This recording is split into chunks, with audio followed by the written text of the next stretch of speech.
स्वागत है आपका न्यूज 69 में। मैं हूं आपके साथ अंकिता और बढ़ते हैं इस वक्त की बड़ी खबर की ओर। उत्तर विधानसभा की चुनावी घमासान में निर्दलीय प्रत्याशी नासिर इस्लाम लगातार जनसंपर्क कर रहे हैं। इस दौरान वे जगह जगह जनसभाओं को भी संबोधित कर रहे हैं। इन सभाओं में स्थानीय नागरिकों की बड़ी संख्या में लोगों की मौजूदगी से नासिर इस्लाम प्रफुल्लित भी हैं और अपनी जीत के लिए आशान्वित भी है। पुराने शहर का काजी कैंप इलाके में आयोजित ऐसी एक जनसभा को संबोधित करते हुए नासिर ने लोगों को विश्वास दिलाया कि अब इस इलाके के पिछड़ेपन की रवानगी का समय आ गया है। उन्होंने कहा कि मूलभूत सुविधाओं और समुचित विकास के लिए वे योजनाबद्ध तरीके से काम करेंगे और क्षेत्र को विकास की नई तहरीर से जोड़ेंगे। नासिर ने कहा कि बरसों किसी एक खूंटे से बंधे रहे क्षेत्र के लोगों के दोनों हाथ और दामन खाली हैं। ना तो कभी उन्हें अपने नेता का अपनापन मिला और ना ही उनके लिए महज एक वोट बैंक से ज्यादा कुछ मानकर सोचा गया। नासिर ने जनता से आह्वान किया कि आगे बढ़ें और उंगली की एक जुम्बिश के साथ सारे निजाम को बदल कर रख दे। उनके साथ की गई दोगलाई का जवाब देने का यही सही मौका है। नासिर ने कहा कि जनता का एक गलत फैसला इस क्षेत्र की आवाम को फिर बरसों बरस की गुलामी की तरफ ले जा सकता है। इसलिए मौका बदलाव का आया है। केक के निशान पर बटन दबाएं और एक नई विकास कथा लिखने की साक्षी बने। खचाखच भरी इस सभा में नासिर की कामयाबी की दुआएं उछली। लोगों ने हाथ उठाकर कहा, इस बार नासिर पर एतबार करेंगे, दोगलों को बाहर करेंगे। सभा के बाद नासिर इस्लाम ने काजी कैंप के घर घर जाकर लोगों से मुलाकात की और जीत के लिए दुआएं हासिल की। आप जनसंपर्क अभियान में निकल चुके हैं, किस प्रकार का समर्थन देख रहे हैं? जनसंपर्क अभियान तो बहुत दिनों से चल रहा है। आज तो शायद छठा या सातवां दिन था। और देखिए साहब, मेरा जनसंपर्क तो पिछले 2.5 साल से 3 साल से लगातार चल रहा है शहर के अंदर। मैंने भारतीय जनता पार्टी के खिलाफ, जन विरोधी की सरकार के खिलाफ तमाम मुद्दों को, जनहित से जुड़े मुद्दों को लगातार शहर के अंदर उठाया है। और जिसका कारण है कि लोगों का इसरार था कि ये चुनाव लड़ना चाहिए आपको। और 3 बातें होती हैं उमूमन, एक आदमी की नीयत देखी जाती है। तो अल्हम्दुलिल्लाह नासिर इस्लाम ने, आप सभी जानते हैं कि बड़े पदों को ठुकराया है और बड़े लोगों के ऑफर थे, छोटे मोटे लोगों के नहीं। जो इस प्रदेश के हाईएस्ट पॉइंट के ऊपर या हाईएस्ट लेवल पे बैठे हैं उन लोगों के ऑफर्स थे। लेकिन बात ये थी कि इस हमारे उजड़े चमन को, बिखरे गुलिस्तान को और एक तबाह होते शहर को, किसी को तो आगे आना पड़ेगा रोकने के लिए तबाही को। और अगर वो नाम नासिर इस्लाम होता है तो मैं फख्र महसूस करता हूँ कि शहर के लोगों ने खिदमत के लिए मुझे मौका दिया और मैं अपनी कुर्बानी देकर लोगों का हक बचाने खड़ा हूँ। बात इतनी सी है कि जो आपस में इत्तेफाक नहीं रख सकते, जो आपस में भरोसा नहीं कर रख सकते, जिनका आपस के अंदर किस तरह का माहौल और वातावरण चल रहा है या आपस के अंदर किस तरह की नफ्सियात का मामला चल रहा है, वो सबके सामने है शहर में। और लोग बड़े खौफजदा हैं कि ये लोग तो बहरूपिये निकले। क्यों निकले? कि सगे भाई भाई जैसा रिश्ता आज तार तार हो गया है शहर के अंदर। चाचा भतीजे का रिश्ता आज तार तार हो गया है शहर के अंदर और बड़ी शर्मिंदगी का मुकाम है।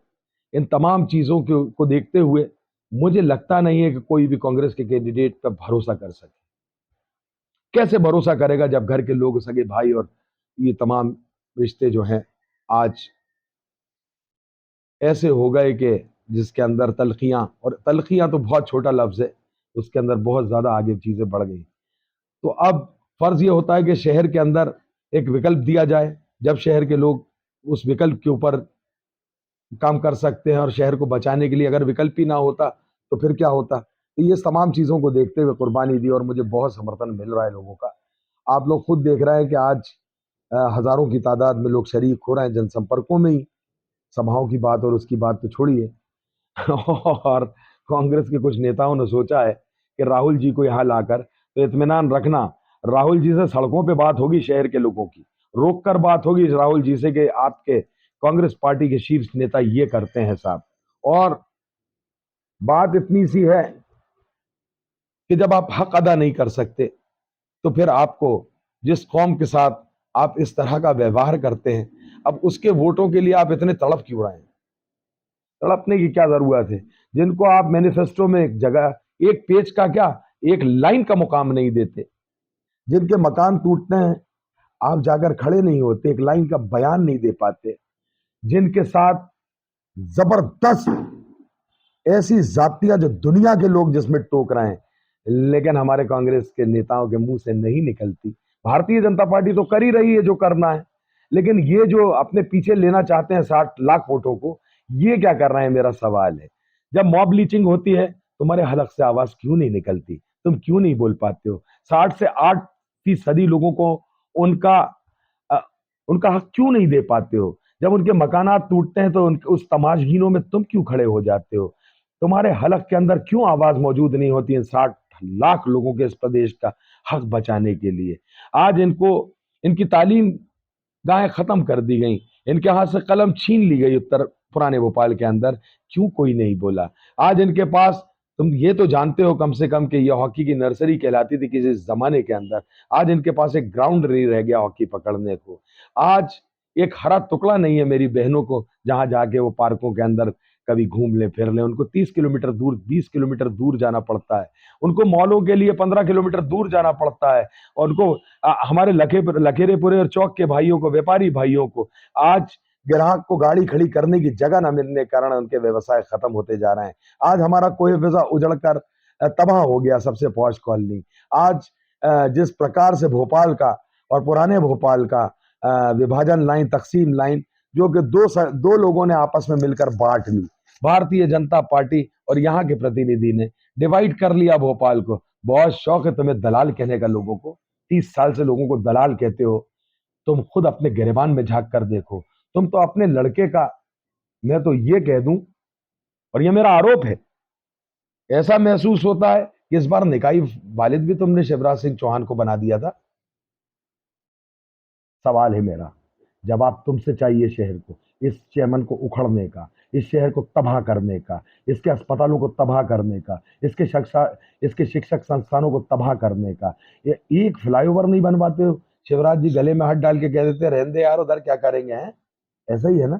इससे पहले गौर साहब कह दिया करते थे पर्सनल काम तो तमाम हो रहे हैं। अरे छोड़ो ना वक्फिया संपत्ति के ऊपर कब्जों को, अरे दो ना कब्रस्तान का शेड वापस, उसके अंदर यहाँ पे कब्रस्तान में काम आता था, भैंसे पालने की चीज नहीं है वो। जनाब आपके बाग तो हरे भरे हो रहे हैं, आपके यहाँ तो रंगीन फल खिल रहे हैं, आपके यहाँ तो ऐसे फल हैं जो दुनिया के अंदर मुख्तलिफ जगहों से, मुकामों से बुलाकर लगाए गए हैं।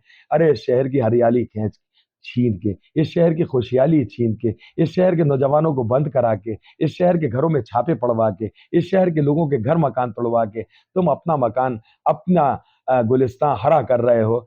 अरे याद रखना, याद रखना, खुदा किसी को ऐसा भी जवाल देता है, उरूज देता है, दिलों से निकाल देता है। याद रखिए ये तमाम चीजें। और फिर मैं वही कहूंगा एक दफा कि फिर उसके बाद इस बर्बाद शहर के अंदर अपना खोटा सिक्का लुढ़का देते हो। नहीं चलने वाला खोटा सिक्का लोगों को बिल्कुल कबूल नहीं है। उन्होंने 30 साल की बर्बादी देखी है। इस खबर पर आपकी क्या है राय, हमें कमेंट सेक्शन में जरूर बताएं। तब तक के लिए धन्यवाद।